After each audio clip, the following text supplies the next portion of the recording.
ஏத்துன banner எல்லாம் இறக்கிதான் ஆகணும், ஒட்டின போஸ்டர் எல்லாம் கிழிச்சுதான் ஆகணும், மேலே போனவன் எல்லாம் கீழே இறக்கிதான் ஆகணும். இப்ப நான் மேல இருக்க ஒரு நாள் நான் கீழே இறங்கத்தான் போறேன்.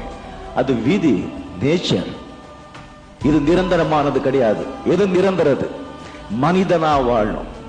10 பேருக்கு நாம உதவி செய்யறோமோ உபதிரவமா இருக்கக்கூடாது. நம்ம குடும்பத்தை, நம்ம தகப்பனார்களை, நம்ம பொண்டாட்டிக, நம்ம மக்கள், நம்ம ஏத்துன பேனர் எல்லாம் இறக்கிதான் ஆகணும், ஒட்டின போஸ்டர் எல்லாம் கிழிச்சுதான் ஆகணும், மேலே போனவன் எல்லாம் கீழே இறங்கிதான் ஆகணும். இப்ப நான் மேல இருக்க ஒரு நாள் நான் கீழே இறங்கத்தான் போறேன். அது விதி, நேச்சர். இது நிரந்தரமானது கிடையாது. எது நிரந்தரது?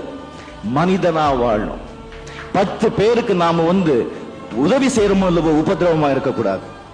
நம்ம குடும்பத்தை, நம்ம தகப்பனார்களை, நம்ம பொண்டாட்டிக, நம்ம மக்கள், நம்ம